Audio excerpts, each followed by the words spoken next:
Hey guys, it's Saché. And I'm Brinnelle. Welcome to yours truly, the Momcast.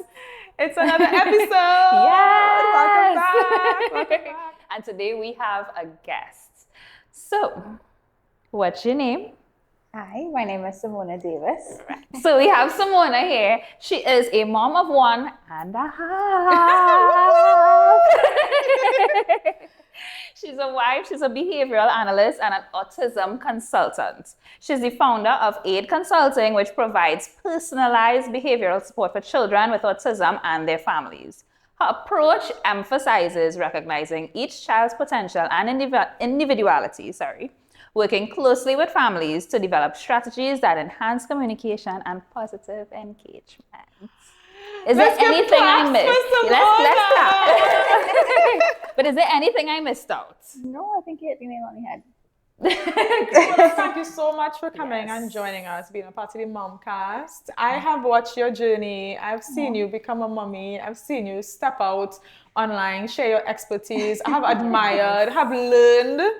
So I think it's like such an honor to have you here to share your expertise. Plus, you could just be home, cocking up your legs, rubbing your belly. Exactly. Right? So this is not like just for camera. This is very genuine. Yeah. And I know that you're going to bring information to the podcast that our audience will probably just be DMing you separately.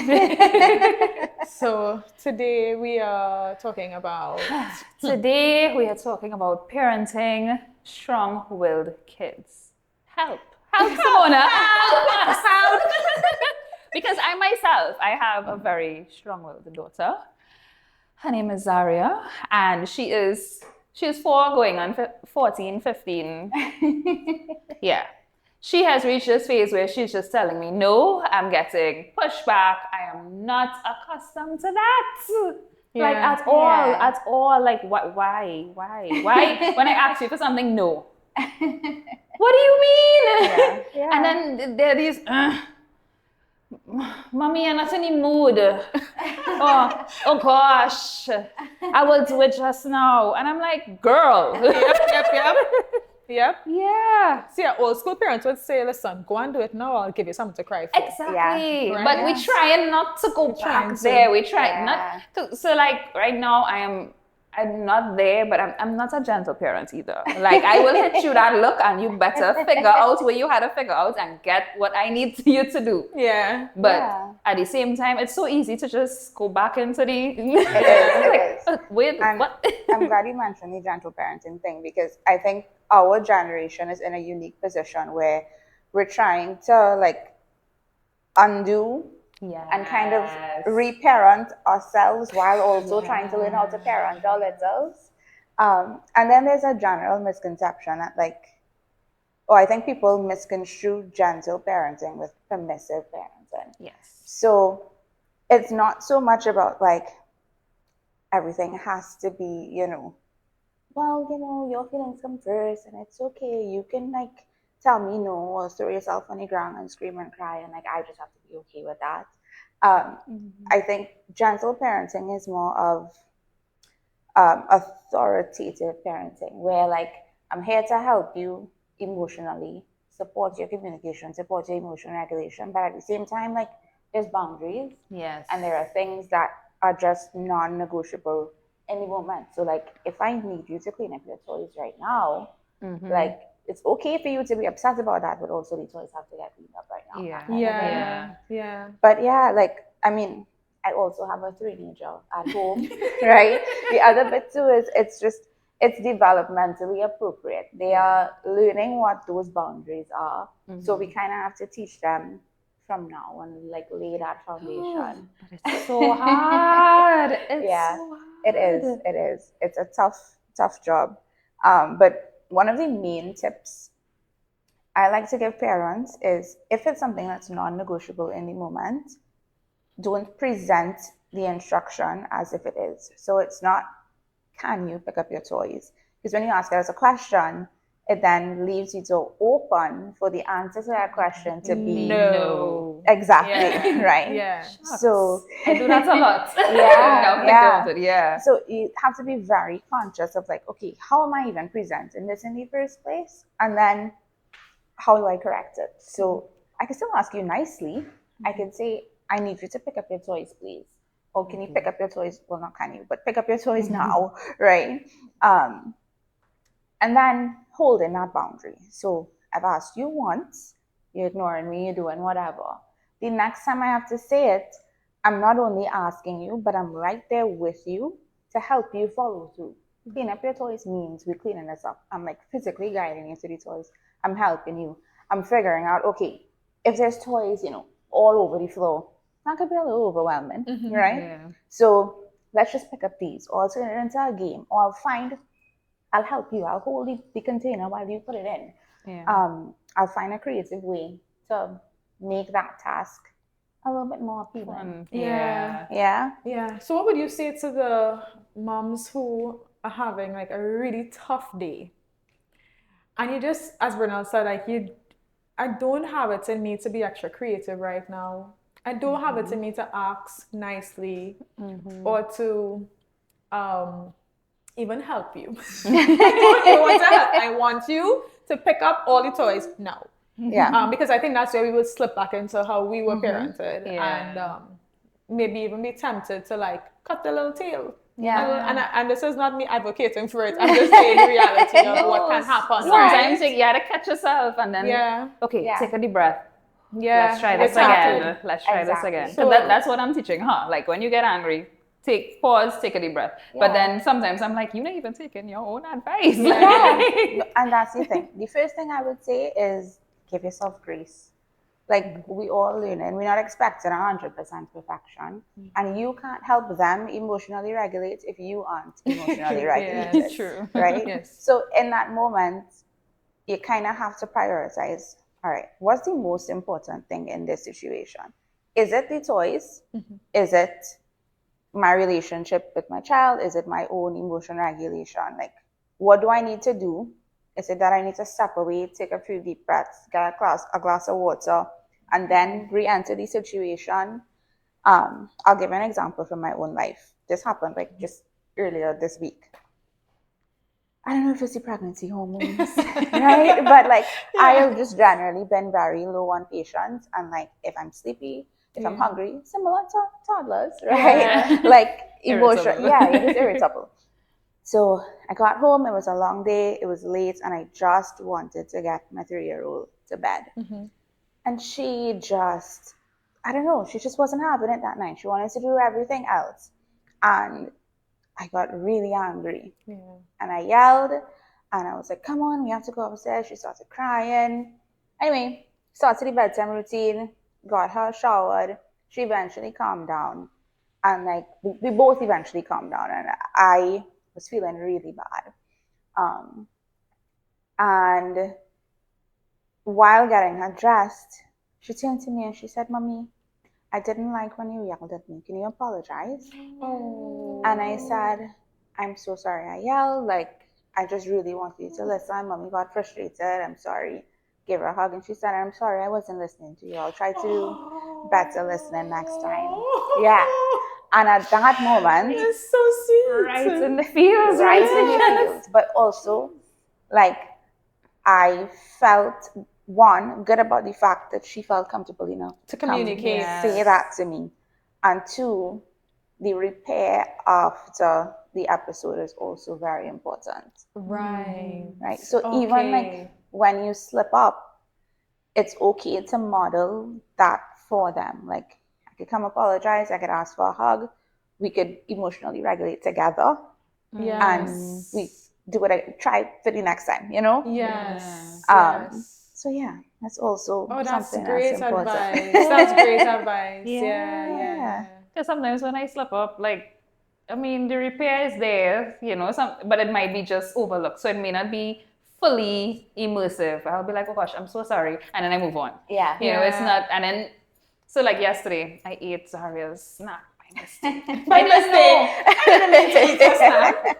No, so we have a snacks cupboard and, she gets party bags and stuff and it all dumps in there. So I honestly thought she forgot about the snack. After a while, she forgets about them. So I ate it, and then later on in the evening, she's like, Mommy, where's my moon and stars snack? And I was like, shoot. I ate that. I'm like, baby girl, mommy ate it. And she starts, mommy, the I was looking forward to that. betrayal. Mommy, you're mean. Da, da, da, da. And I'm like, I'm sorry. But I had baby. So I was also doing stuff with the baby. So I'm like, okay, I'm sorry. I'll buy another one and moved on. And she is there wallowing in it. And after putting the baby down and getting back to her, I realized, I'm like, wait, she is still bothered by this. Listen, if my She is husband eats harboring my thing in the feelings. fridge, I'm like furious for a while. So I get that. I understand I that was emotion. like, and this is like a good while after. I'm like, she's still there, like, mommy, and then we went to pick up Leroy, and then she told him on me. She was like, you know, mommy ate my snacks. Like, and Leroy is like, brother, how you could do that? I'm like, you're not helping it. So then I had to go back and be like, baby, I'm really sorry. I will try to get another snack for you. You know, thing. And after a while, she was like, okay. But, you know, I really have to now go find that snack. Because So she's holding me to what is that. standing out to me, though, is the self-regulation. Because, I mean, London is one, right? Yeah. But she's showing a lot of the toddler behavior already. Like, I mean, it's, as we saw before, you know, she would have her moments where she would, like, throw herself back and that type of thing. But what gets to me is, like, if it's, like, excessive crying, and I am just not, it's not a day where I am able to deal with that. And then I might snap. And I feel really awful because I think to myself, like, look at this sweet little baby. Like, you really just snap? You, like, are you serious? Yeah. And I don't want that as she gets older, I don't know how to deal with my own emotions. And she just starts mirroring what she sees from me. So now I need to figure out how to deal with my emotions. But I appreciate what you said in terms of, like, taking a deep breath, walking away, and so forth. Something that I would sometimes do is, like, maybe I'll go take a long shower, or I will jump in the car and I'll take a drive. And I know that, like, it could seem like I'm running away. Sometimes I feel like, are you running away from your family right now? No, you need But I that. needed a drive. And I'll go take a drive and I'll do whatever I have to do. Sometimes I'll cry and I'll come back and I'll go to her and I'll hug her up and kiss her up and, you know, and then we try again. But damn, it's rough. It's rough. It is very rough. So the other thing I wanted to know, right? Because we also, you mentioned boundaries. So what are some age-appropriate ways to set boundaries with toddlers or young kids without feeling like we're being too hard or too soft? Okay. Well, again, it depends on the toddler and the situation, right? But one, understanding that certain behaviors are developmentally appropriate. So they're going to cry, and that's okay, right? They're going to get upset, like, if they really want something and you tell them no. And sometimes as adults, we just have very high expectations of these little people whose brains are literally now, like, making these connections. That's so true. Right? So, like, sometimes you have to check yourself too, and realize, like, okay, am I asking too much of this tiny person? And then I guess I would like to say, like, the 60-40 rule. So 60% of the time, I'm making sure, you know, things are structured. Those boundaries are non-negotiable. And then 40% of the time, I could flex a little bit. I could offer you a choice. I could offer you an alternative. An example I like to give that parents often harp on is sharing. They're like, they don't like to share. How to get them to share? And I'm like, well, first of all, how often do you share? Right? Right? Like, as adults, it's not really something that we do. So, like, it's not even really being modeled that often for them. And then a lot of times when we expect them to share, is like a toy that they really like. They don't even really know what the word share means. So you're just taking this thing away from them, and they're like, what's happening? Is it coming back? Like, you know? So, like, in a situation, and then developmental appropriateness, they don't really know what that means until, like, the age of 3. So you ask me your 1-year-old, hey, so-and-so wants to play with your thing. Really? Like, yeah, like, that's when that is like, okay, it's an exchange, it's a give and take, I'll get it back. That really, like, connects and makes sense. Before that, it's kind of like, you're just taking my stuff. Right? So again, it's, yes, you can teach them, but like if it's a super highly preferred toy, like I'm not gonna Take offer that that. away. I'm gonna tell you exactly what's gonna happen. So and so is gonna play with this for 2 minutes, and then you're gonna get it back. And it's not, I'm taking this away from you and I'm just expecting you to watch your friend play with your favorite thing and you're just there, right? It's, I'm gonna offer you an alternative in the meantime, that kind of thing. Or like you and so can swap so that nobody feels like they're being left out. There's ways to do things. Yeah. So in terms of setting boundaries, like just adjust your expectations. 60-40 rule, and then the last one, just be consistent. Consistency. Didn't we talk about this? So yeah. So something that happens with me, because Brinnelle is a mom of two, right? 4-year-old and a 6-month-old. So to me, she's very experienced, right? Because I'm with my 1-year-old. So I literally this week I called Brinnelle. I'm like, okay, do you have time to talk? And I would play out the whole situation. And one of the things that came up was consistency. And I was telling her that I'm now learning, like a big key to this whole journey is that I have to be consistent. I can't expect my child to have certain behavior and then every day is chaos. Like yesterday was one thing, today is something else, tomorrow is another thing. So I imagine now that for everything else, as they get older, it's about you kind of standing your ground in what goes and what does not go.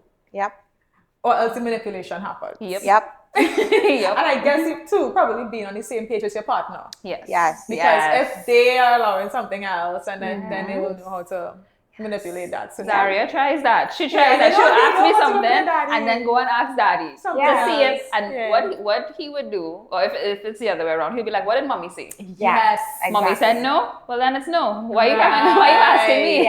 Right. Exactly.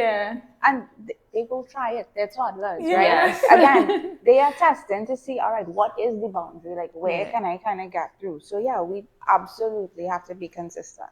One of the ways I explain it to clients all the time is you're essentially establishing trust. Right? And it's trust in every sense of the word. It's trust that when mommy says something, she means it. That's exactly what's going to happen. It's trust that when she says something's not going to happen, it's not going to happen. And it's not that I'll throw myself on the floor, or I'll cry, or I'll go and ask daddy, or whatever, and I'll eventually get through. Right? It has to be that you set that consistency and that follow through from day one. Okay, so sorry, sticking a pin, because a lot of things are coming to my mind. Now, if the child reaches a point where like they throw themselves on the floor, and maybe today you're able to like let them cry it out and calm down, but there's another day you really can't take that, and you decide to pick them up and maybe comfort them and even give in. So that's not gonna work. So the giving in, definitely not. You don't want to give in. So especially if it's a situation where you ask for something and tell you, no, it's not available right now, and then you start crying, like, again, it comes back to that gentle parenting thing, right? So I can help you through the emotion. I understand that you're upset. You're upset and mommy said, no, you can't have this. But at no point are you gonna get that thing because I've already set that boundary. Helping you through the emotion is completely fine. So, and again, the day I have it in me, great. Another day, I mean, ideally you would like that follow through to be consistent in terms of, but if you just don't have it, you just don't have it. And that's where teaching that self-regulation will eventually come into play. So for instance, sometimes my daughter, she'll start crying, but she'll come down and eventually say, mommy, can I have a hug? Okay, sure, no problem. Something else I wanted to mention too, when you brought up the situation with your daughter and you were eating a snack and you're being upset, I think part of why her upset went on for so long was because even though you apologized, you didn't actually acknowledge what she was feeling. No. I just moved on. I was just like, okay, I'm sorry. Like, and then I went and continue dealing with the other baby So- until so- afterwards when yeah. I was like, okay, no, this is going on for quite some time. Okay, how are you? I'm gonna get something for you. Don't worry, I did mean it when I said I'll try to get a snack for you. You know? Yeah. So that's a big part of it too. Sometimes they just want to feel like you understand why they're upset. And it's not any like big fancy strategy to get them to do that. It's literally just labeling what they're feeling. Because remember, they're tiny. So that part of their brain that's like, oh, I'm feeling like really frustrated right now. Like you're not gonna expect that to come out of a 1 or 2 or 3-year-old, right? Yeah. So it's our job as their safe people to model that for them. Like, hey, I could see that you're upset. I see you're frustrated, and I understand why. Yes. And that in and of itself kind of helps them to come down. Like, okay, she gets it. Right. And then when you're calm, all right, you want a hug? Fine.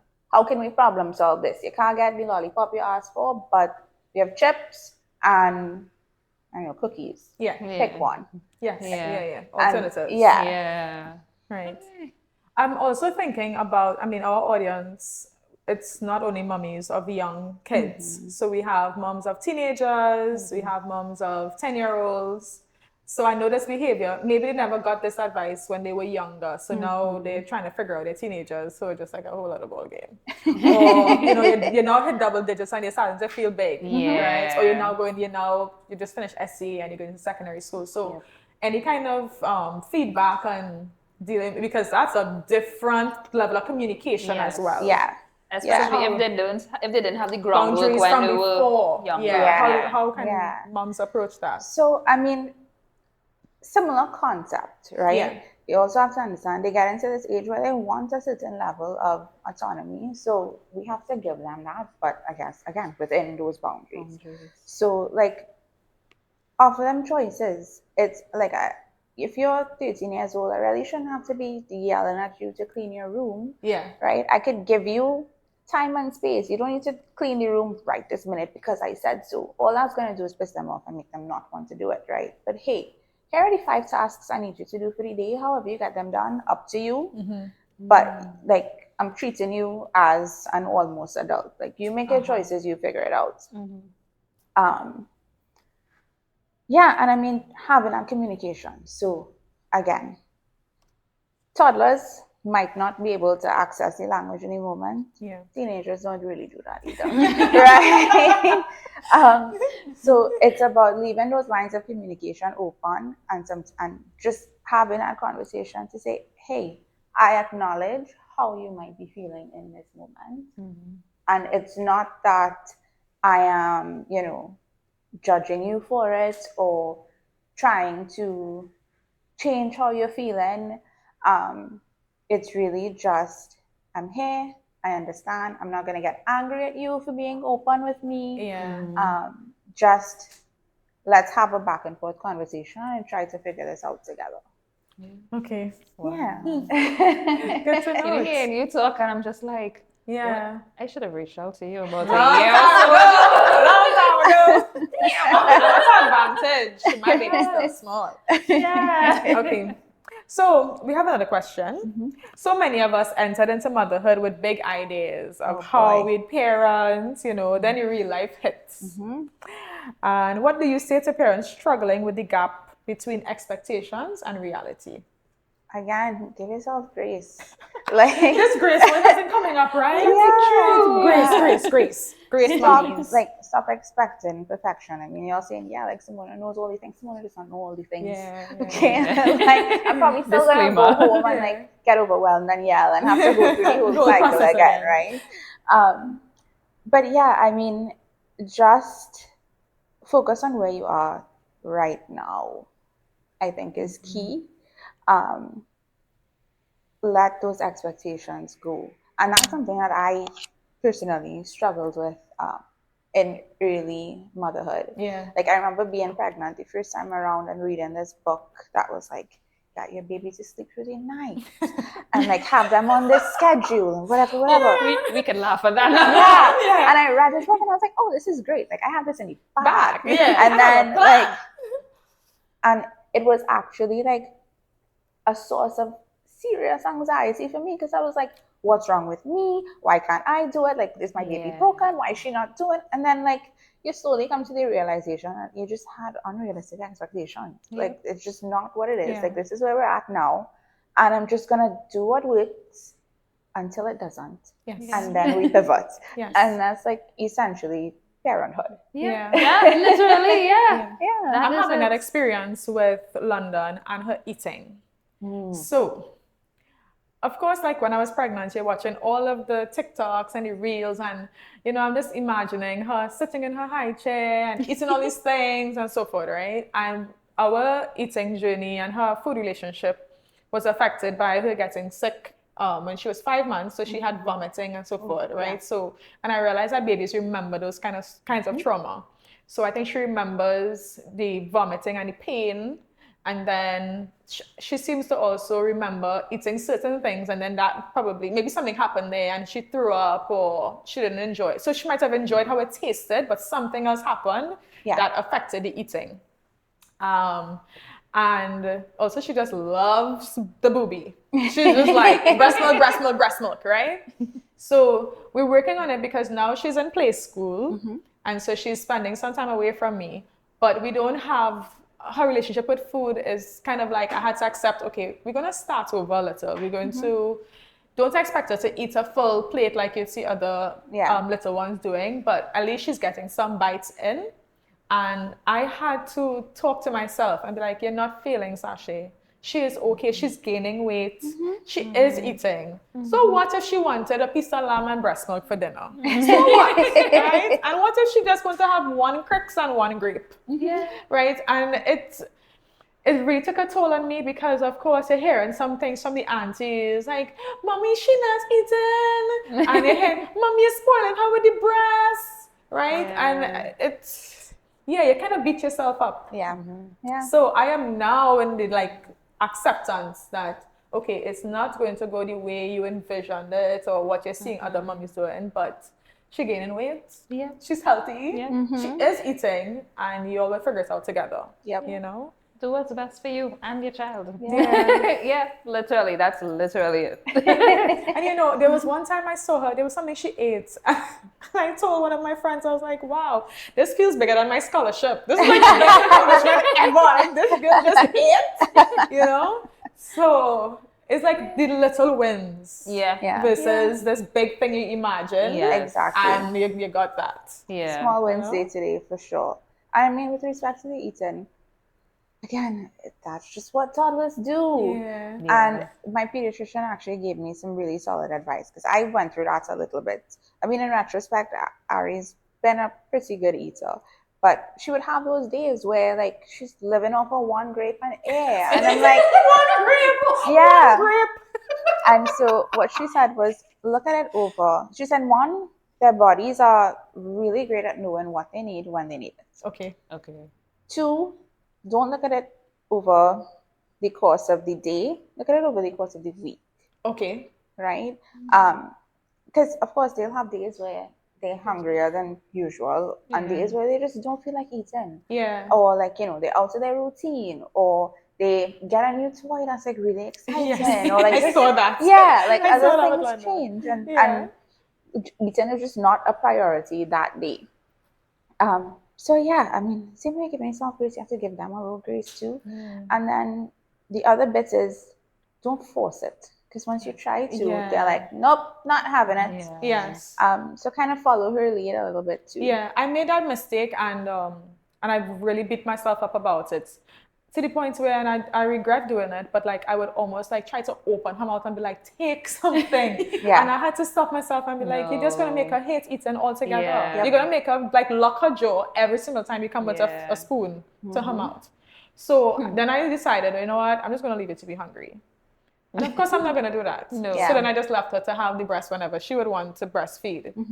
So it was like, okay, let's slowly get back to this. So I noticed when I was eating, then she would come opening her mouth for a little bite. And I'm like, okay, you want a bite now? And I give her. So it's a whole thing. It's a whole process. But again, I had to go through the rough patch and then like reframe my thinking, forgive myself for trying to force a spoon down the child's mouth and, and No, then but that allow her. also goes to what you would have experienced as a child, because that's something Leroy and we experienced with Zaria at the same age. So you grew up in a household where you shouldn't waste food, but then you have a child who doesn't eat everything. Yeah. And it's hurting you to throw away all this food. Yeah. And he's there like, I hate it so much. And in my mind, I'm like, just throw it away. Just throw it away. Yeah. And we realized that came from Your upbringing. our upbringing. So, you know, I didn't even there think are of children that. starving in Africa. Yeah. Yeah. I'm not gonna do that to my child. But at the same time, you know, it's like you just have to let go. That was one of the best things I told her. Yes. You have to That's just what let she go. told me. She was like, Saché, because when we spoke, this was one of the topics we spoke to each other about, and she was like, Saché, you're going to have to let go. You're going to have to recognize that this master plan that you've scheduled and all these different things, it's probably not going to work in your favor. Yeah. And I was like, Just Brinnelle, no! Let go It's and not roll really with my it. life. My life is so scheduled. Yeah. Yeah. It's not easy. It really isn't. That expectation and what actually happens. Yeah. No. So the takeaway from today, let's see if I remember everything. So definitely grace. Grace keeps coming up. Grace for baby, And child, grace for teenager, you. whomever. Grace for mommy. Yeah. Setting consistent, Boundaries. boundaries and consistency. Right? What else? What else did I miss? I feel like I missed something else. Hold on. We spoke about the gentle parenting. Yeah. Communication. You have to communicate, and we also have to clearly, so because they also don't have the language. They don't all have the language. And remember to bring it in after you upset them and whatnot. Remember when you're apologizing. So that's something that I have to remember. Yeah. To actually like help her through that emotion that she's feeling and make sure you connect. Yeah. Make sure I connect. For sure. Oh, and my last one, we need to regulate our emotions. That's the only way they'll even know how to regulate their emotions. So we have to figure out how. That's the hardest part. I think that is hard. Because remember, we're going to work, we're dealing with hobby, we're dealing with whatever else in your life. Work colleagues. Family stuff, and then the child is balling because you're trying to give them dinner and they want one grape. Like, I just want you to stay alive. And like, so our adult brain, like our go-to is respond with logic. Like, it's They not don't that have serious. that. Just eat it, Oh, or yeah. like you know.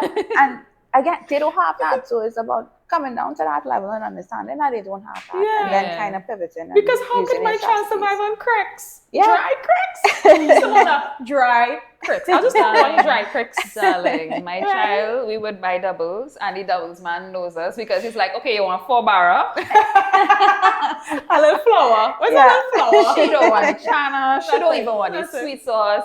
She would watch us eat it and be like, yeah, I'm good on my barra. You know, mine was the opposite. She will only eat the chana. But don't get her a cup of chana because she's not eating that. She wants the chana in the barra, but only eats in the barra. You have to eat the barra. And then she'll hand you back the plain barra.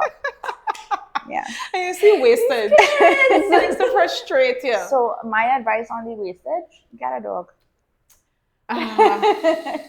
We have a dog. What I try to do with a little bit of wastage, I mean, this is only with the fruits and the veggies though, unless it's cooked food. But if it's like her fruit in the freezer, smoothie. That's a good one. I don't play with that. I don't. Actually, in the play school, there was one time I sent a actual whole banana. And I knew she probably had one bite and I knew to throw it away. And I was just thinking like, next time I'm going to tell them, put that in the freezer. Right? Put it in the freezer. Yeah. That will be in her smoothie for tomorrow. That is one part of motherhood I was not prepared for. Like they say like, oh, baby's expensive, Pampers and milk expensive. Everybody says that. No. It's the fruits. It's the fruits. The fruits. And what I started doing too, I started buying this packet. I don't have the time to be puree and everything. Yeah, that's the one that we did. Right. Yeah, you're right. Yeah. So I got some. Right, and same thing. I know Sanaya's not going to eat the full pack. She'll have like half. So, and when I look at the lunch kit to see how much she eat, there's nothing in the lunch kit, and I'm like, oh, they throw it away. Yes, they throw it away. And I'm like, this is $15, $16 a pack. You will throw it, put it back in the lunch kit. I will make something. Yep. Yeah. So it can last in the fridge for like a 24 hours. Yeah. So put it in the fridge and she probably have it tonight or you have it. Yeah. I have definitely had half a puree pack. I will have it. I have one in the fridge right now. I'm not going through that. I'm not going through that at all. All right, great. So this is good. This is some good stuff. really This is some good stuff. Yes. Samona, thank you. Thank you. Thank you so for much. having me. But you know, Yeah. I have a game. Yeah, we have to have a game. So What's today's game? today we are talking mom swap. Oh boy. So if you could swap parenting styles, lives, or days with a fictional or celebrity mom, who would it be and why? Ooh. All right. I don't know how many people would like know this mom, but I followed her through her pregnancy journey on YouTube, and you know, she's kind of like a hippie, kind of crunchy, which like I'm not fully 100% there, but I try to be as crunchy as possible. Yeah. So I follow her. Her name is Shayla on. Shayla. Yeah. Her name is so familiar. That sounds very familiar. We need to look up Shayla. Yeah. But yeah, she has 3. Yeah. And she went from like being one of those like travel the world. She's sleeping in a van, she's climbing mountains, and then had her first baby. And that slowed her down a little bit, but she didn't like fully stop. And I was like, oh, that's kind of cool. I can barely like get a shower twice a day, but you know. And now she's 3. Yeah. So just to like see what that would be like. Not that I'm considering having 3. No, that's cool. That's cool. But what exactly like you like just how she carries about herself as a mom? Yeah, she like I don't know. It almost seems like she's able to fit her kids into her lifestyle, right? Versus like right. Okay, yeah. I got you. Yeah, that's cool. You want to go next? Yeah. Well, I feel like if you're paying close attention, if they've been paying close attention, then everybody knows what my answer is. Yeah, I feel like I know the answer. Yeah, right? Like, come on. Like, of course I want to be bad gal Riri. Of course. But here's the difference with this, right? It's not just because that's my girl, but it's also because clearly she has probably like nannies per child. True. No, but she Right? said that. She said she doesn't. Yeah, she said she wants to be very. I don't, but I heard her. I heard her say that, but I don't know. In no way, man. I mean, because where the kids when you all are walking the red carpet, what so I'm when you are saying. launching new That's what beauty I'm brands, saying, like you must like, and I think so. The thing about like why I admire her is as a businesswoman, right? Yes. So the way she's able to merge mommyhood and business, it's just amazing to me. I think her mind is very brilliant, right? Yes. So like I would love to just desire to get pregnant next year and the next year and just know that everything is like functioning and you know, granted that I've heard her speak very openly about, you know, having to change your fashion and things are not looking the same, and I appreciate that she's very real with postpartum body and stuff like that. But man, I need that kind of support. I need that kind of support. And money. And that, The money is nice. So to just like look so good, and I'm sure she has her rough days. But to just like look so good, feel so good, walk around like, oh, pregnant again. And we just move it. That sounds nice. But right now, no. I'm gonna just solo dolo with my one baby and my man. And I'm real good for now. Real good. Yeah. Okay, so mine, honestly, you're gonna laugh, is Chili, Bluey's mom. Oh. So let me tell you why. Because one, their days span 8 minutes, which is perfect. I mean, because everything is perfect in those 8 minutes. The kids listen. The kids listen in those 8 minutes. And it's funny because Zaria is so much like Bluey. And the baby is so much like Bingo. So Zaria is chatterbox, talking. And Bingo is, you know, more calm, or is it? And that's how Zanaya is. So, but Chili, her patience. She has so much patience. And even how she interacts with the dad. I'm like, that is so nice. But I've heard that Bluey is like really good for the parents to watch as well. It is, right? it is. No, I love to watch it. Even when Zara and like going No, to it's bed, just on we the still TV. watch it. Still watch it. No, but and then there's this thing that Chili does. If Bluey or Bingo don't listen to her, she has that look and they would listen. Yeah. And I'm still looking on my look. Hey, working on your look.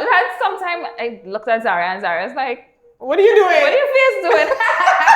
And I'm just like, girl.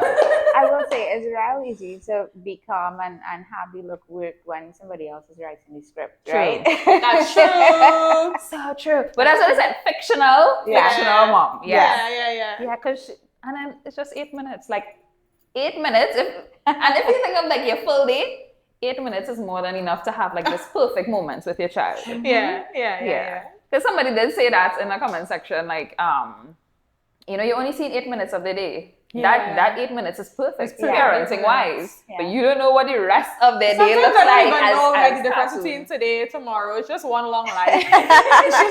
we just getting through. Yeah. Oh gosh, that was nice. Yeah. I appreciate that, Gabe. Thank you. No problem. So now we're actually at the end.